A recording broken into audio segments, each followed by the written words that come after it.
Impressive, isn't it? Took me 24 years to reach that peak. By the time I looked like that, which was just 2 years ago, I was clocking in the scales at 43 stone, 603 pounds, or as a journalist for a newspaper rather bizarrely wrote, the same weight as 673 tins of baked beans. 673 tins of baked beans, where on earth did he get that particular analogy from? I have no idea. My name is Neil Bakewell, and as I've already said, 2 years ago I looked like this. My own problem started at the age of 9, when suddenly overnight I developed a stutter. Now this stammer was so bad I could barely spit out 2 coherent words. Now as you can imagine, at the age of 9 I was bullied, I was mocked, I was tormented on the school playground, and my head was just filled with frustration. I mean, why was this happening to me? How long is it going to last for? These were sort of the questions that were floating around in my mind. I had no answers. I was going to speech therapy classes, but things weren't changing. I was so frustrated with life and I needed a release. Now, if I was older, I might have turned to drink, drugs, all popular choices, aren't they, in today's modern society? But at the age of 9, I found a new friend. A friend that would become my rock, my comfort and my support. A friend that was there for me no matter what. My new friend, unsurprisingly, was food. Every day when I came home from school, I'd steal things like bread, biscuits, cheese, anything that I could get my hands on, and take it upstairs and eat it in the privacy of my own bedroom. For the next 24 years, any problem, any issue in my life, I would immediately turn back to my old trusted friend. I got really good at being a secret eater. I'd start off with, as I say, small things like biscuits, bread, cheese, but then as I got older and I got my own car, I'd be able to visit the McDonald's drive-thru, for example. But everything was done secretly. I'd hide my tracks, I'd cover my tail. And obviously back at home, my parents were going up the wall because they could not really understand where this weight was coming from, because they never fed me anything less than a healthy, balanced diet. When I came to leave home, I went to uni and I found my freedom, and I used that to eat more and more and more. Didn't help that my room in the halls of residence was bang outside the campus Pizza Hut, mind. But that's just one of those things. And of course at uni I discovered drink, and my weight increased and increased, even though I was playing sports 6 days a week because I was a member of the University American football team.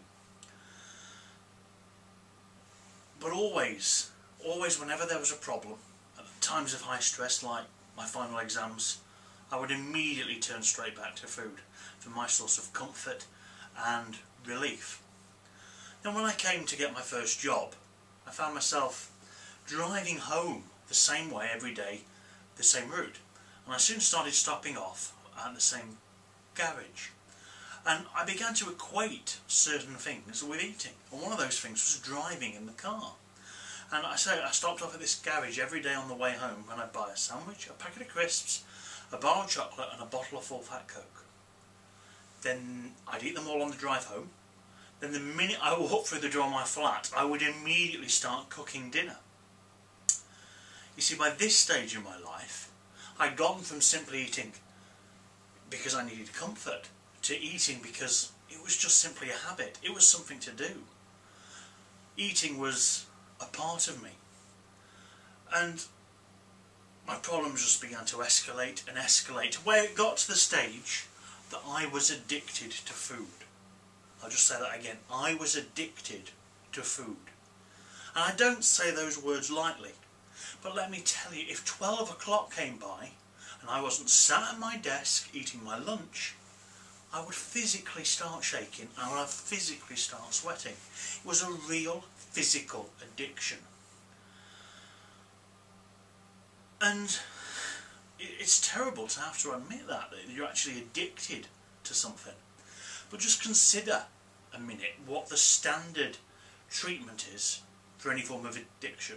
Say you're an alcoholic, or say you're a drug user. The treatment is complete and utter abstinence for the rest of your life. Is that possible with food? Of course it's not, you die.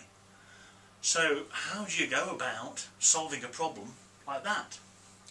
Let me just talk you through what life is like at 43 stone or 603 pounds, because I'm guessing that the majority of you watching this video aren't at this sort of weight. Some of you may be, but I'm guessing that the majority of you aren't. First of all, it was near impossible to even stand up. I could only stand up like I'm doing now for about 30 seconds at a time before I'd have to lean and take the weight off my spine. And because standing was near impossible, so was walking. And on the rare occasions that myself and my wife did venture outside of our house, stairs would just be a constant way of life. People would physically stop walking in the street to point me out to their friends so they could laugh and joke about me. And they weren't subtle about it. They obviously assumed that because I was fat, I had to be deaf as well. And don't you find that as a fat person, and I'm not scared of the word fat, that you get singled out for a lot of abuse, that they immediately think that you're lazy, that you're smelly, that you're worthless to society. Obviously these people have never had the issues that you and me face on a daily basis. When I was like that, I was sweating profusely on a constant basis. Because of that, and because it was very difficult to shower, my body was covered in boils, which were very painful. Going to the toilet was difficult, and as a consequence I was dirty a lot of the time. Sex had long since ceased to be a possibility. Let's face it, who would want to anyway? But really, at 32 years old and at 43 stone, I wasn't living anymore. I was just existing. And the way I was going, I simply wasn't going to be existing for much longer. And then my wife suggested to me weight loss surgery. And I responded with probably the most arrogant thing I've ever said in my life. Weight loss surgery, I said. I can lose weight anytime I like. Completely ignoring the evidence of the past 25 years. It's obvious that I couldn't lose weight, because let me tell you, during those 25 years I had tried everything possible to lose weight. Slimming World, Weight Watchers, all the fad diets on the internet. I tried diet pills, and when our business got successful I was in the fortunate position to be able to hire a personal chef and a personal trainer. None of those things worked.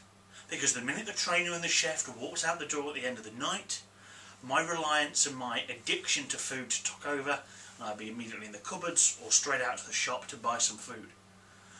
Nothing worked because I was addicted to food. So, like all good wives, Jenny got her way, and I soon found myself driving down to the south coast of England to see a surgeon about the possibility of weight loss surgery. And when we got there, I stood on the scales. I sort of figured I was probably around the 32, 33 stone mark. But when those numbers kept on climbing, and it said that I was actually 43 stone, God, I was numb. Shocked to my core. Not embarrassed to say there was a few tears at that point in my life. How could I have let myself get to that condition? My wife was in tears 10 minutes later when the surgeon said to me words that did change my life. He said, "Neil, if we do nothing, you will be dead in 5 years." Now, 32 years old, that wasn't a very attractive prospect. So the solution he presented to me was gastric bypass surgery. Now, I'm sure the reason that you're watching this video is that you know a little bit about gastric bypass surgery. In short, my stomach will be stapled to the size of an egg. I'd lose about 1.8 metres of upper intestine, and then the remaining bit would be attached to my new stomach pouch. In short, I'd only be able to eat a small amount, and of that small amount, not all the calories will be absorbed. Simple as that. Problem was I was terrified. I was absolutely petrified of dying on the operating theatre table, and I just really didn't know what on earth to do. Some days I'd be thinking, yes, this is obviously the solution for me.